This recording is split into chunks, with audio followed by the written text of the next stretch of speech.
Este es un gran libro que habla sobre, evidentemente, sobre el despido y sobre la forma en la que hay que tomarlo y cómo hay que desarrollar todo este proceso de salida de las organizaciones o cuando no tienes trabajo. Y para ello, bueno, pues quería platicar con Fernanda. Fernanda, una gran amiga que, bueno, pues nos conocemos de toda la vida. Y Obvio. Fernanda, life coach. Life coach. Y desde ese punto de vista queremos platicar sobre este libro. Fer, gracias por estar aquí. Ay, mil gracias a ti por invitarme a compartir sobre tu libro. La verdad es que está súper interesante el libro. Vamos a empezar por el tema. Es muy retador el tema. El título es así como que ¡pum! ¿No? O sea, como que felicidades te han despedido. ¿Por qué escogiste un título tan disruptivo? Tiene que ver con la oportunidad que tienes. La oportunidad de dejar algo, la oportunidad de empezar algo nuevo, la oportunidad de moverte hacia otros rumbos, hacia otras cosas, la oportunidad de cambiar tu forma de pensar, tu forma de ver las cosas, de ver la vida. Y finalmente siempre lo vemos como algo negativo. Y si logras, que no es fácil, pero si logras verlo desde la otra perspectiva, es una oportunidad, es un inicio, es un comienzo, es un amanecer, es como quieras llamarlo, pero es algo completamente nuevo y eso merece una celebración. Buenísimo. ¿Qué emoción quieres que tenga la persona que ve la portada? Tiene que ver, yo creo que con esas emociones encontradas, tiene que ver Ajá. con la parte del choque emocional, porque tiene que ver con las palabras felicidades, que es positivo, despedido, que es negativo, el muñequito llorando, Ajá. que es algo súper súper fuerte, pero es toda la visión de juego. Entonces, tiene ese contraste de cosas positivas y negativas al mismo tiempo que ciertamente debe confundir, y esa confusión tiene que traerte una forma de interés, ¿no? De búsqueda, de qué habla este libro, hacia eso va. Si tu libro fuera una película, ¿qué escena sería? ¿Cómo, digamos, que se sentiría? ¿Cuál sería el ambiente de ese libro? O sea, si lo tuvieras que catalogar en algún lugar como película. Me gusta, ahí te va, y está, Sí, tiene terror. mucho sentido, exacto, porque lo describiría como esas películas que alcanzas a oler lo que hay evidentemente en la Ajá. pantalla, y ese olor es el peticor, que es Ok. ese olor que viene después de la lluvia. Ujú. Ya pasó la tormenta, ya pasó la lluvia, ya las nubes están yendo y entonces empieza a salir ese primer rayo de sol. Esa escena cinematográfica la puedes ver, la pueden ver. Eso tiene que ver con ese movimiento de las cosas sucedieron, se oscurecieron, pero vienen cosas nuevas, cosas adelante. Es una película de mucha introspección, Ajá. pero también sobre todo una película de ver hacia el futuro, de mucha esperanza, de mucho cambio positivo y la historia termina bien. Muy bien. Cuando alguien lo despide en tu libro, ¿qué pesa más? ¿Esta parte económica o esta parte emocional? O sea, la historia que te estás contando de lo que estás viviendo. Está muy enfocado en esa parte emocional porque es la montaña rusa que sí o sí Ujú. una persona va a estar viviendo, que es el despido tiene que ver primero con ese momento en donde tú estás bien, o al menos crees que estás bien porque no estás bien y no lo sabes. Antes de que te Ok. despidan, las cosas no están bien, Ujú. y si tienes la habilidad lo vas a saber. Pero digamos que típicamente estás en tu escritorio, estás bien, las cosas van bien, te llaman a recursos humanos y las cosas se complican. Y es la montaña rusa que empieza a caer Ujú. con esas emociones de enojo, tristeza, angustia, sorpresa, desesperación, preocupación. Esas emociones negativas es la montaña rusa que te va llevando hacia abajo. Y después lo que habla el libro es cómo salir adelante de esas emociones. Primero es saber que vas a tenerlas, esas emociones negativas. Y después, cómo sales adelante de esas emociones. Entonces sí tiene que ver mucho Ajá. todo el manejo emocional Sí, que claro. tienes que ver, y en pocas páginas pasas por toda esa montaña rusa. Ciertamente, algo que es súper complejo y probablemente lo más difícil de trabajar es la parte económica en un despido o en un proceso de terminación laboral. La parte económica es un proceso sumamente complicado. Por eso, la importancia de un libro de estos es asegurarte de que ese espacio sea el más corto posible y el más óptimo posible. Claro. Porque si tú sabes cuál es la historia que vas a vivir, es más fácil que la vivas de una forma con menos sorpresas. Sí, 100%, ¿no? O sea, como que saber de qué se va a tratar ese proceso, por más que el proceso no sea tan amable, ¿no? O sea, sí definitivamente ayuda. ¿A quién le escribiste el libro? ¿A Rodrigo? ¿A tus amigos? ¿A cualquiera? Lo escribí para mí, Ajá. primero, porque sí tiene que ver mucho con mi experiencia, con lo que yo he vivido, con lo que yo he pasado por este proceso más de una vez. Pero sobre todo lo escribo para muchas personas a las cuales les dije yo esto más de 5 veces. Okay. Entonces, a ver, ya llegó un punto en donde dices, a ver, olvídate ya, toma, lee este libro porque esto es lo que tienes que saber. Es casi el brochure que tienes que tener, el brochure de vida que tienes que tener en tu buró. Y me di cuenta de que todas las personas tenían las mismas preguntas. Todas las personas pasábamos por el mismo proceso. Todas las personas nos topamos con las mismas situaciones, con todo el proceso emocional. Y me di cuenta de que no es distinto lo que vive una persona u otra en una situación o en otra, en un país o en otro. Siempre el proceso es el mismo. Tan es el mismo que lo puedes sistematizar de alguna forma. Entonces lo escribí precisamente por eso, porque es súper cotidiano y es para todas las personas que están antes, durante y después del proceso. Ok.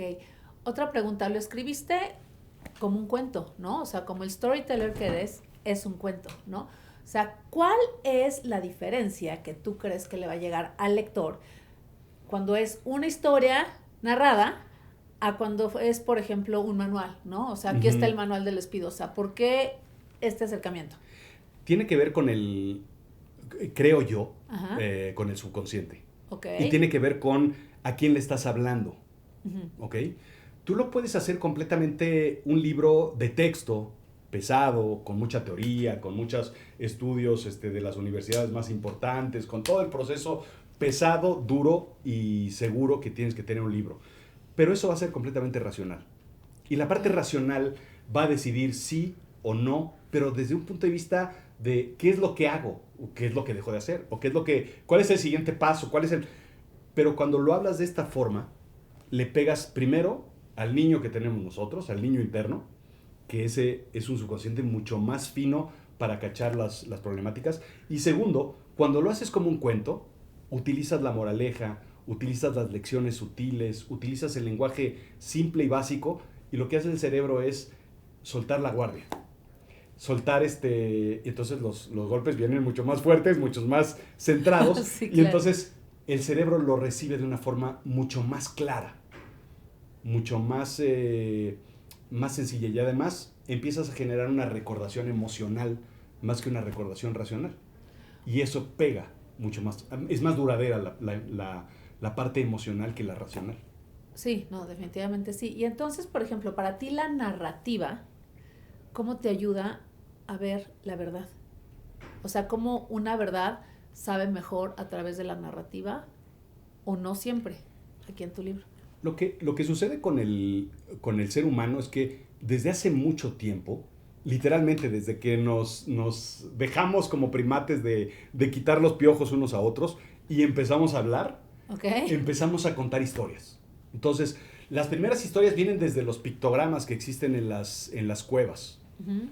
Ahí es cuando se contaban las primeras historias de cómo se cazaban a los bisontes y cómo se generaba el fuego, ese tipo de cosas. Entonces el cerebro desde entonces está diseñado y está cableado para trabajar con historias. Pero lo que hacemos es justo lo contrario.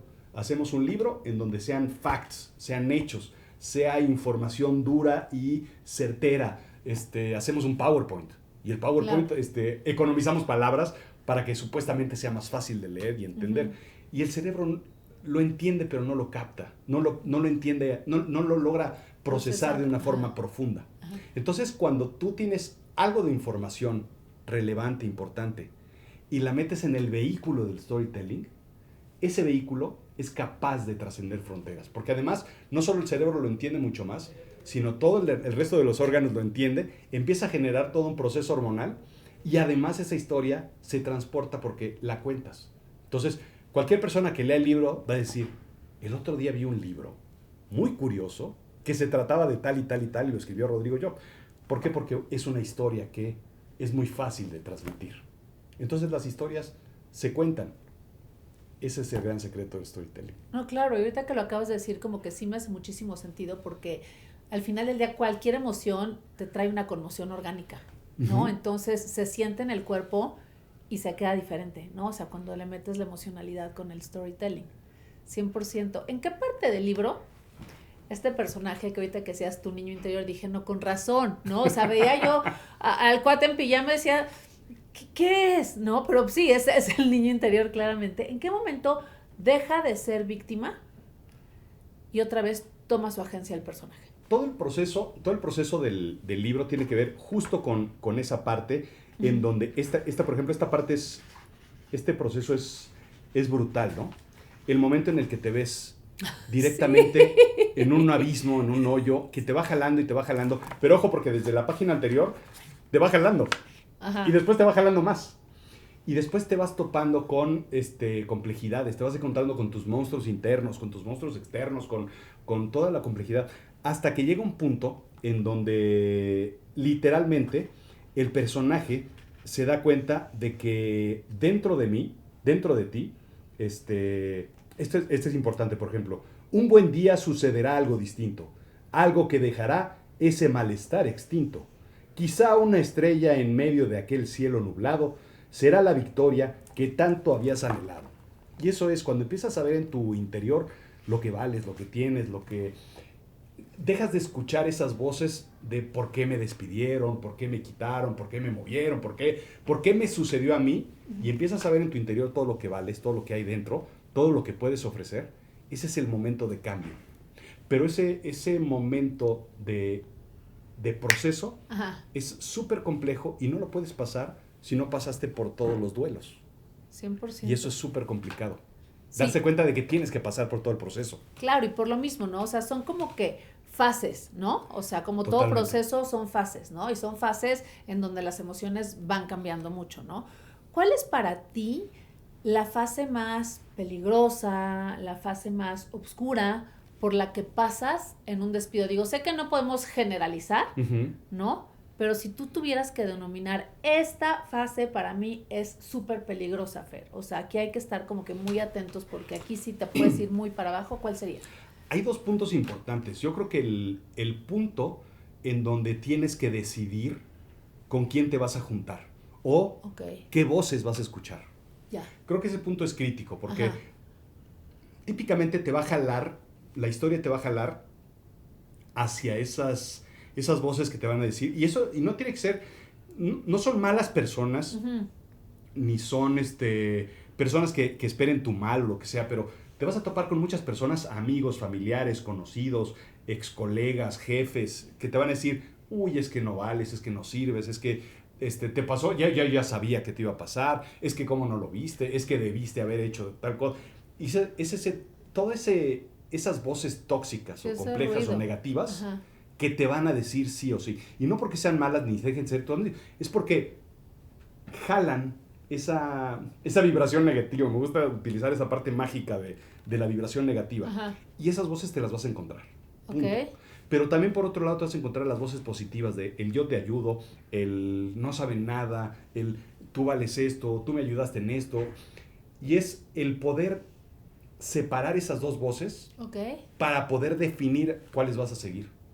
Y cuando tú sigues a las voces positivas, entonces ese es un momento crítico de cambio. Creo que ese es un punto que tienes que encontrar sí o sí. Sí, no, y aquí está como que muy padre lo que dijiste de la energía, ¿no? Porque a veces pensamos, es nuestro amigo, va a ser la voz positiva, y no necesariamente eso es cierto. A veces los mejores apoyos, consejos, te los da una persona de la que ni te los esperabas, ¿no? Claro, sí. Y no dejan de ser tus amigos. Ah, sí, 100%. No tiene que... Nada más tienes que dejar de oírlos un ratito. Un ratito. Me acuerdo una vez con alguien, justo que me estaba platicando, que platicaba yo con él, y le decía, es que me despidieron, es que me dijeron esto, es que además ni me avisaron, es que no sé qué. Y me dijo, ¿y tú querías trabajar en esa compañía? Pues la verdad es que no. Pues entonces, ¿de qué te quejas? Entonces, ¿por qué estás enojado? Entonces, ¿por qué quieres regresar? ¿Por qué quieres que te recontraten? Esa voz positiva fue una voz que me movió y me cambió. Fue la que me empujó, me dio una patada en el trasero y me dijo, güey, muévete. A diferencia de, vas con los amigos que, no, pues todos estamos aquí. El club de los despedidos. En un recorte te topas con el club de los despedidos que dices, ¿qué hago yo aquí y por qué estoy escuchando tantas voces negativas? Eso es súper común en un recorte masivo. Ok, juntarse y eso todos a quejarse. no lo recomiendas. No, bueno. Nada. Olvídate. Cero. Exacto. Ok. Ese es un buen punto, ¿no? Ok, yo en el coaching que hago hablo muchísimo de propósito de vida, ¿no? Entonces, ¿cómo entra la palabra propósito en todo este proceso? ¿Qué sí es propósito? ¿Qué no es propósito?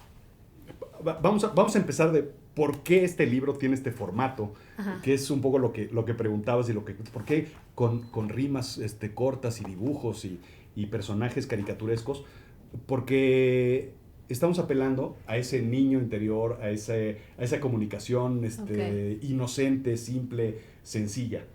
Cuando crecemos, lo que hace la escuela, al menos la escuela donde yo estuve, es recortarte todo, y eso que nos fue bien, ¿eh? Sí. Recortarte todos esos puntos en donde esto no lo puedes hacer, esto está mal visto, tienes que crecer, tienes que dejar de jugar, y entonces te convierten con un cookie cutter, con un cortador de galletas, te convierten en un personaje que es siempre el mismo. Sí. Y entonces te vas alejando mucho de lo que es lo que querías hacer de niño, lo que te gustaba hacer, lo que te gustaba jugar, lo que te gustaba platicar, lo que te gustaba ver en la tele.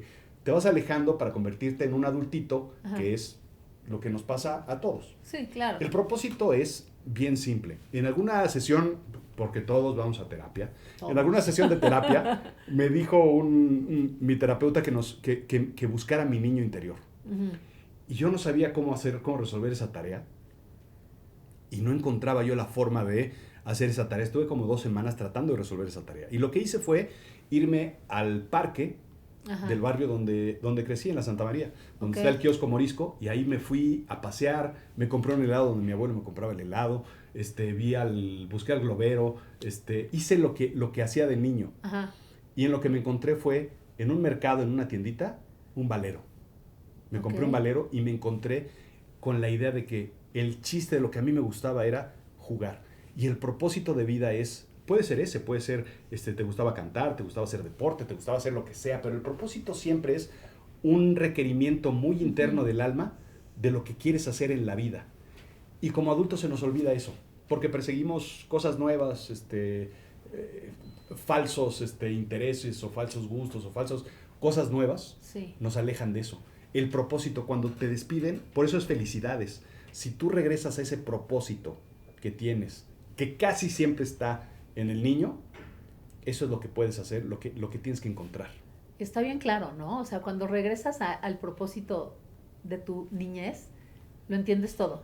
Totalmente. ¿No? O sea, y es mucho menos complicado de lo que parece, pero yo creo que sí, con tantos deber ser, ¿no? Que como yo le digo mucho a los chavos con los que trabajo, o sea, es que antes era el deber ser, pues, de la escuela, de tus papás, y hoy es el día, o sea, el deber ser de las redes sociales. Claro. Entonces estás inundado de deber ser, ¿no? Que cuando te lo quitas y te acuerdas de lo que te emocionaba de niño, está como que clarísimo. Exacto. Yo lo que siempre digo es, ¿te divierte lo que haces? No. Perfecto, ya. No es el propósito. Sí, 100%. Así de simple es. Claro. Mira, en el coaching las preguntas, bueno, tú como coach sabes que son importantísimas, ¿no? De hecho, siempre te dicen, es mucho más importante una buena pregunta que una buena respuesta, ¿no? Entonces, ¿qué preguntas crees que alguien que está pasando por este proceso sí se debería hacer? Dame 2. ¿Y qué preguntas no se debería hacer? Para ayudar a irte moviendo. Preguntas que no. ¿Por qué me pasó a mí? ¿Y por qué yo? ¿No? Primero, ni es relevante, ni es importante. Segundo, porque muchas veces no tiene nada que ver con la persona, con tu trabajo, con lo que haces. Muchas veces un despido es porque sobras, porque hay una línea que hay que poner y la pusieron un renglón arriba o un renglón abajo y te tocó. Exacto. Punto. Porque es un volado. Ya no existes en el diagrama. Exacto. Porque son cosas que suceden. Sí. Entonces, ese tipo de preguntas, porque además son cosas que, como no tienen una respuesta lógica, o al menos como tú no tienes la forma de contestártela, son las preguntas que se van a quedar toda la noche. Sí, rumiándote Dando la cabeza. vueltas, dando vueltas, dando vueltas, y no vas a llegar como perro persiguiéndose la cola, no vas a llegar a ningún lado. Entonces, el por qué, esa es una de las preguntas. Las preguntas que sí hay que hacerse es, ¿hacia dónde quiero ir? ¿Qué me gustaba de lo que hacía? ¿Qué no me gustaba de lo que hacía? Preguntarse, ¿cuál es el verdadero valor que ve la gente en mí? Ah, esa está muy padre. Y esa es súper profunda, porque no es lo que yo quiero o lo que tú... Es la gente por qué me busca, por qué me llama, por qué me hace, por qué me contratan, o por qué me... La gente, ¿cuál es el valor que ve en mí? Claro. Y ese es el gran secreto. Si tú encuentras cuál es el valor que hay en ti y lo puedes cotizar alto, y lo dominas y lo puedes cotizar alto, ese es el trabajo que puedes hacer. Y esa parte está muy padre porque puede ser muy colaborativo, ¿no? O sea, porque a veces no podemos entender nosotros. Es tan obvio lo que le damos a la gente porque nos sale tan naturalito, ¿no? Que no lo consideramos, ¿no? Entonces ahí puedes preguntarle a toda tu gente cercana, oye, Claro. ¿qué aporta a tu vida, ¿no? Y de ahí Claro. hasta te puedes volver a construir en alguien que sale con una autoestima mucho más alta de la que tenías en la chamba, ¿no? Totalmente. Muchas veces, no sé si te ha pasado, no sé si les ha pasado que preguntan, alguien te dice, es que hace 5 años tú me dijiste esto. Ni me acuerdo si lo dije o no lo dije, pero eso, ay, tú no estás eso me menopáusico, sirvió. no exageres, déjamelo a mí, Pero de que eso, no me acuerdo. pero eso me ayudó, ese tipo de cosas Sí, ya ayudan. sé. Sí, Entonces, 100%. eso es súper importante, ¿no? Ajá, sí. Cuando te topas con alguien que te dice, es que tú hace 5 años me dijiste, que yo era muy bueno resolviendo problemas interpersonales. Y entonces ahora me dedico a eso. Ese tipo de cosas son súper importantes. ¿Cuál es el valor que agregas? Y muchas veces no lo vemos y es súper sencillo. Sí. Si yo te llevo a decir, ¿qué crees, Rodrigo? Me despidieron ahorita, por eso llegué tarde a la entrevista, ¿no? O sea, de hecho ahí están mis cosas en la esquina. Ahí está la caja. Exacto, evidencia. ¿Qué sería lo primero que me dirías? Lo primero es... Aparte de felicidades. Felicidades. Lo primero es la parte de reprogramación, de la historia Ok. que típicamente te cuentan, ¿ok? Porque siempre el arquetipo de la historia del despido es justo eso, ¿no? Que primero te despiden porque no sirves para nada, no vas a encontrar trabajo, se va a complicar y entonces tienes que apresurarte y además eso es una bandera, una señal de fracaso. Y no gastes tu dinero. Esa es la historia, Sí. el arquetipo de la historia del despido. Ok. Entonces, lo primero que hay que hacer es cambiar ese proceso mental, en donde tienes, a ver, ¿es un despido? Sí, puedes preguntarle a todas las personas que están a tu alrededor, a cuántas personas han despedido, podría decirte que con gran seguridad, un 60-70% fácil nos ha tocado de alguna u otra forma perder el trabajo o no tener chamba de alguna forma. Entonces, es algo relativamente, no sé si normal, pero es común. Ajá. Segundo es que las cosas, hay una frase siempre que me gusta de una película, no me acuerdo qué película es, pero dice, esto también se resolverá. Al final sí está muy complicado, pero al final siempre hay solución. Y más para los latinos y mexicanos en particular, si le buscas, le encuentras, por algún lado soluciona el problema. Sí. Entonces, esto también se va a resolver. Okay. De una u otra forma se va a resolver. Sí va a ser complicado, pero siempre hay solución para esto. Claro. Y la cosa es siempre estar enfocado en abrir los ojos, porque las oportunidades cuando uno está en un proceso de estos, siempre nos pasan y uno no las ve. Claro. Y la oportunidad la viste, la tuviste. Alguien te va a decir, yo te ofrecí chamba.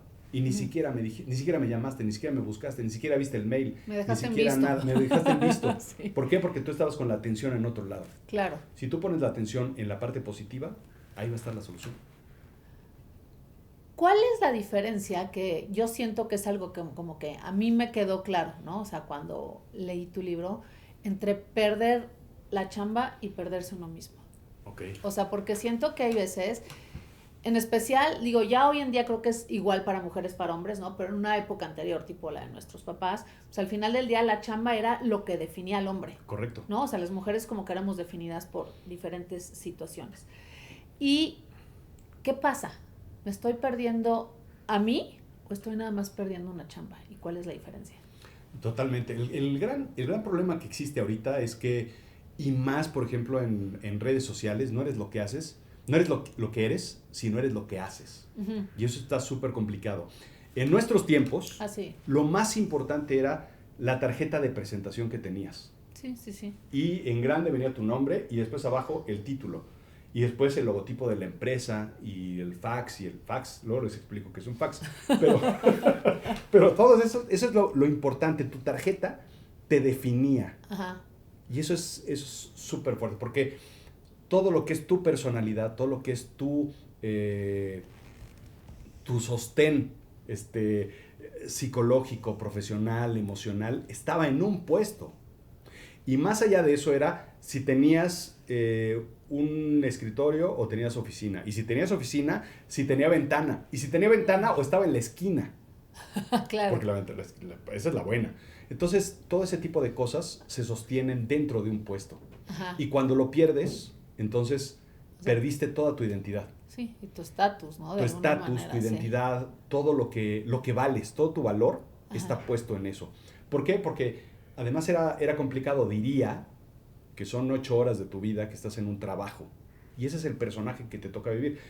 Normalmente estamos más de 12 horas, sobre todo en nuestra generación, 12, 15 horas en un mismo trabajo. Sí. Más de la mitad del día estás en un personaje. Ajá. Y cuando de repente te dicen ya no eres ese personaje, entonces no eres nadie, no eres otra cosa. Nunca sostuviste el resto del día de lo que eres o quién eres. Y eso es la parte complicada. Hoy en día es justo hacerlo al revés. ¿Quién eres? ¿Qué haces? ¿Qué te dedicas? ¿Qué te gusta hacer? ¿Qué lees? ¿Qué respiras? ¿Qué comes? ¿Qué haces? Además de el trabajo. Claro. Porque el trabajo está después de mí. Después de Rodrigo Job. Exacto. Okay. ¿Qué sigue después de este libro? Está súper loco lo que te voy a decir, pero es impresionante las veces que me han dicho que cuando voy a escribir felicidades, ¿te divorciaste? Sí, yo lo sugerí. Y tengo material para compartir. Exacto. Muchísimo. Entonces, es impresionante cómo cuando se ve esto, te das cuenta de la importancia de discutir estos temas de una forma simple, sencilla, abierta. Sí, no satanizarlos, ¿no? Entonces, creo que hay mucho por venir en temas complejos, vistos y platicados de una forma simple y sencilla. ¿Qué te llevas de este libro? Que ese es el gran tema. Lo que me llevo es la gran... Aquí voy a meter justo a mi personaje de ingeniero, que es cómo logré, eso es algo que me sigue fascinando, cómo logré resolver un gran problema de forma ingenieril, desmenuzando cada uno de los pasos del proceso de ingeniería a través de procesos psicológicos y emocionales de un tema social, profesional, laboral y de negocios. Sí. Todo el universo de lo que he estudiado y trabajado durante 30 años está en este libro de ¿cuántas? De 70 páginas. Así de simple y así de complejo. Sí, claro, totalmente, ¿no? O sea, porque a veces como que ves el último producto que es como que muy sencillo, en especial se ve muy sencillo, ¿no? Porque pues tiene dibujitos y todo eso. Exacto. Pero sí, toda la emocionalidad que trae y todo el proceso. Exacto. Y finalmente creo que una de las partes que más me gusta es el checklist que viene hasta atrás. Sí, está que es justo, ¿no? ¿Cuáles son los pasos uno a uno? De qué es lo que hay que hacer, qué es lo que no debes olvidar para hacer todo tu proceso, ¿no? Que, por ejemplo, aquí dice, arregla tu currículum y tus redes sociales. ¿Qué tanto es una invitación a reinventarte este libro? Ya, así como última pregunta, porque siento que también es un poco eso. Bueno, así lo percibí yo, ¿no? Sí. No necesariamente tienen que despedirte. Okay. O sea, puedes despedirte tú del personaje que eras, del personaje que no te gusta, de lo que no te gusta hacer, de lo que no quieres, del personaje que no quieres ser. Y eso también te va a llevar es la misma línea del storytelling, el mismo proceso que vas a vivir, porque vas a encontrarte con un personaje que no quieres ser y tienes que renacer en algo nuevo. ¿En qué? Pues no sé, tienes que investigar el propósito, tienes que darte cuenta de que no va a ser fácil dejar el personaje que eras para reconstruirte en algo nuevo, para ser una nueva persona, para crear nuevas habilidades, ¿no? Redescubrirte. Ajá. Está aquí también. ¿Qué tan importante es tener un acompañamiento en este proceso? O sea, una terapeuta, alguien a quien haya despedido que haya tenido un proceso similar al tuyo, un coach, ¿o crees que solito va fluyendo? A ver, solito puedes hacerlo, ajá, igual que solito puedes leer las recetas de Chepina Peralta y a ver si te sale el pastel. Puedes hacerlo solito, uh-huh, sí, y ahí está, y mucha gente va a salir adelante sin este libro y sin ayuda. Yo lo que creo es que es más fácil, sí, salir con un coach, salir con acompañamiento, salir con procesos terapéuticos, salir con procesos, porque el gran problema que tenemos es que no sabes exactamente bien a qué te vas a enfrentar.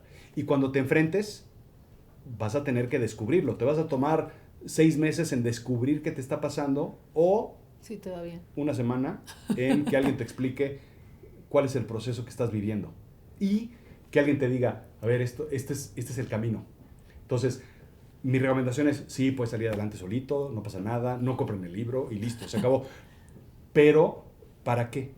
Para eso estamos todos aquí, para echarnos la mano y para salir adelante antes. Yo creo que el proceso de salir antes con un coach y con ayuda y con procesos es muchísimo más fácil, menos doloroso, más rápido y más a gusto. Buenísimo. Mil gracias. Gracias por compartir esta entrevista y pues la verdad es que felicidades. Seguro te va a ir maravilloso. Hay que traer varios en la cajuela, en el backpack, para irlos repartiendo, ¿no? Exacto. Es la navaja suiza. Es la navaja suiza que hay que tener para cualquier cosa, cualquier emergencia. Buenísimo. Pero muchas gracias por platicar conmigo de esto. Y pues está disponible en Amazon, está disponible en azulchiclamino.com. Cómprenlo, búsquenme. Estamos disponibles para pláticas, conferencias. Y es la mejor forma de salir adelante, como decíamos. Buenísimo. Gracias. Felicidades. Que no los despidan.